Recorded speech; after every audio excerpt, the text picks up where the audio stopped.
When people talk about Nike versus Adidas, they usually frame it as a simple competition between two sportswear giants, two logos fighting for visibility, sponsorships, and cultural relevance. But that surface-level view misses what truly makes this rivalry one of the most fascinating stories in modern business. Because this was never really about shoes. It wasn't just about advertising budgets or celebrity athletes. It was about two fundamentally different ways of understanding sport, ambition, discipline, identity, and how humans relate to competition itself. And that difference began long before Nike even existed. Adidas emerged from the ruins of post-war Germany under the leadership of Adi Dassler, a man shaped by scarcity, reconstruction, and an almost obsessive belief in engineering precision. Dassler believed athletes didn't win because they felt inspired or emotionally connected to a brand, but because they were prepared down to the smallest technical detail. Every stitch mattered. Every sole pattern mattered. Every stud placement, every gram of material could decide victory or defeat. That philosophy turned Adidas into the unquestioned authority of global sport for decades. The brand dominated Olympic tracks, football stadiums, World Cups, and international tournaments. It embedded itself into national teams, federations, and governing bodies, becoming synonymous with credibility, discipline, and institutional trust.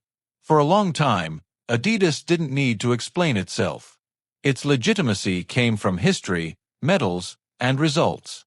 While Adidas ruled the global stage, a very different story was unfolding across the Atlantic. Nike entered the industry much later, and as an outsider. Founded by Phil Knight, a former runner, Nike saw something the European giants didn't. The industry was powerful, but slow. Prestigious, but disconnected. Focused on institutions, while a younger, more individualistic generation of athletes was beginning to redefine sport. Nike didn't start as a manufacturer or an authority. It started by importing Japanese running shoes and selling them directly to athletes at track meets.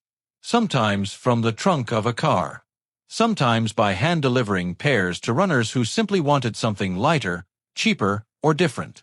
Nike listened obsessively. It gathered feedback, modified designs constantly, and experimented without tradition holding it back. And early on, Nike discovered a truth that would reshape the entire industry. The future of sportswear would not be decided only by technical performance or institutional approval. It would be decided by how athletes felt. How they felt wearing a product. How it shaped their confidence. How it affected their belief in their own potential. That realization created a deep philosophical divide. Adidas continued to focus on federations, history, and team-based legitimacy. Nike focused on individuals, rebellion, and the idea that sport was becoming less about representing countries and more about defining oneself. Throughout the 1970s, as global culture shifted toward personal expression and youth identity, that gap slowly widened. Then, in the 1980s, everything changed. Nike fully embraced storytelling as a strategic weapon, while Adidas continued to believe, understandably, that superior products and historical dominance would speak for themselves. That belief was shattered in 1984. When Nike signed Michael Jordan, it didn't just change basketball marketing.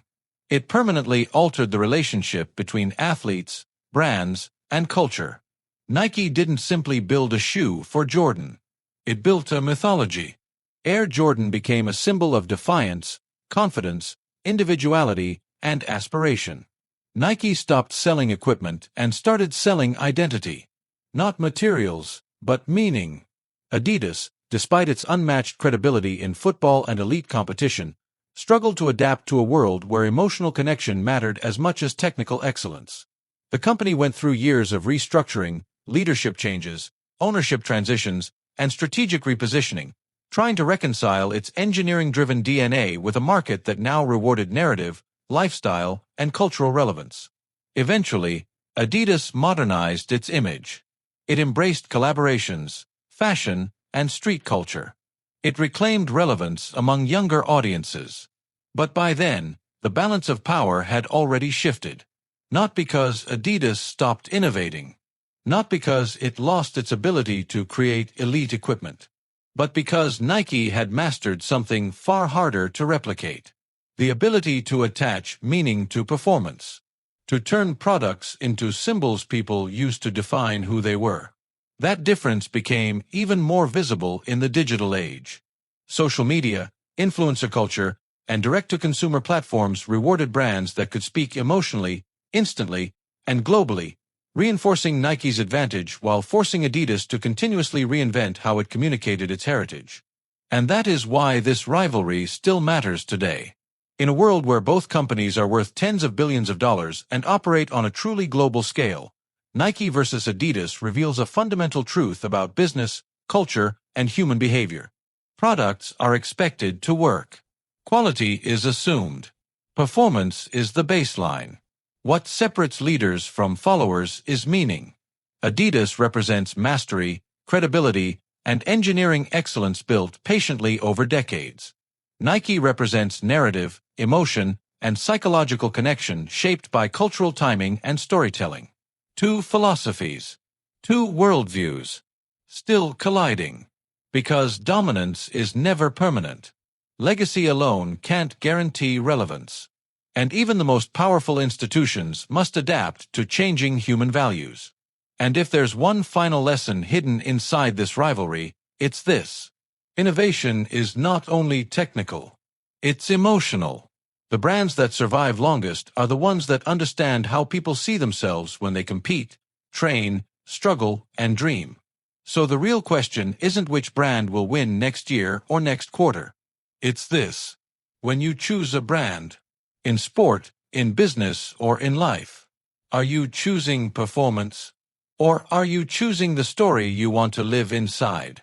Because that choice, more than any shoe, logo, or campaign, is what keeps the Nike versus Adidas rivalry alive, evolving, and far from over.